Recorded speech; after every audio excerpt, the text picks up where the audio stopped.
국민의 소리라고 생각합니다. 예. 그런데 이제 이런 부분들이 대선을 앞두고 있기 때문에 과연 정치적으로 얼만큼이나 국회에서 국민의 소리에 반영될지가 걱정이 되는데요. 예. 새누리당은 이런 부분에 있어서 앞으로 국민의 눈높이에 맞춰서 정치를 하겠다. 그래서 이미 가족행보 5대 약속을 공표를 했고 이와 관련해서 법안을 지금 준비를 하고 또 주로 이제 민생과 관련한 중에서도 서민과 중산층 보호 정책, 예를 들면 청년 고용 창출 문제라든가 보육 교육 문제, 그리고 소상공인 소기업 진흥 문제 이런 부분, 그리고 복지 증진 부분에 대해서 법안을 우선적으로 제출하면서 국민들이 피부화되는 정책을 통해서 우리 그 정책에 대한 판단과 그 정당에 대한 지지를 할 수 있도록 하는 이런 정책을 펴나가는 것을 초점을 맞춰서 새누리당이 국민 앞에 다가가도록 그렇게 노력을 할 것입니다. 그 부분에 대해서 제가 좀 말씀드리고 싶은 것은 사실 국회의 가장 고유한 활동은 입법 활동이잖아요. 네. 이제 어떻게 보면 앞으로 12월 대선까지 곧 구성될 19대 국회에 대해서 국민들이 어떤 기대와 우려를 동시에 갖는 것 같아요.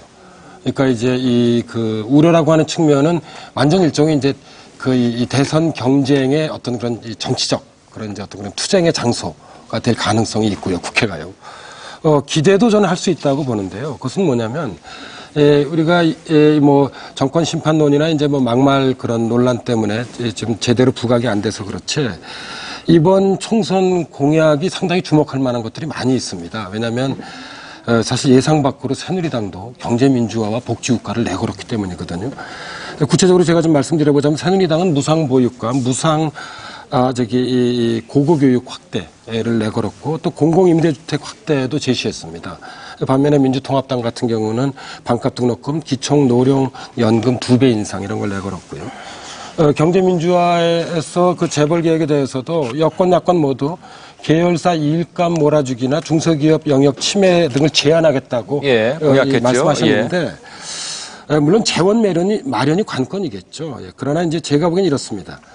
이런 이 총선 과정에서 제기된 공약에 대한 이건 유권자와의 약속이죠. 공약 이행의 시간표를 좀 제시했으면 좋겠습니다.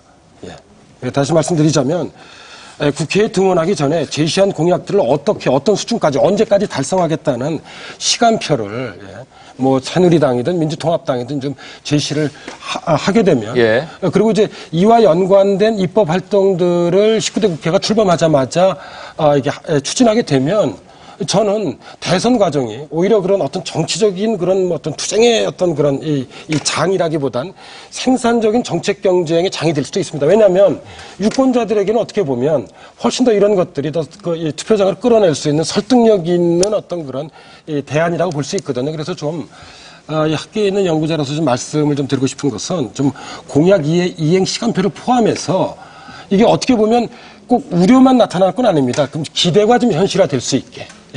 김 교수님 말씀하신 그 부분을 새누리당은 이제 19대 국회 요것만 잠깐만요. 새누리당은 잠깐만요. 지금 전 의원님 차례인 것 같아서요. 전 의원님 말씀하십시오. 무엇보다 19대 국회 우려는 앞서 우리 김두 선생님 등 그 시민들께서 걱정하시는 것처럼 8개월 후에 대선이기 때문에 이 제1당인 그 새누리당이 정파적으로 또 정략적으로 이 소위 말해 19대 국회 전반기를 박근혜 대통령 만들기 제물로 삼고자 하는 그 유혹이 강할 수 있다. 따라서 19대 국회 전반기를 박근혜 대통령 만들기 제물로 삼지 말아야 된다라는 점을 저는 야당 의원으로서 먼저 좀 못을 받고 싶습니다. 두 번째는 우리 유정복 의원님께서도 바로 이제 총선 현장에서 엊그제까지 뛰다가 왔기 때문에 지역 바닥에서 현장에서 국민들의 목소리를 잘 들었기 때문에 같은 말씀을 하셨다고 생각하는데요.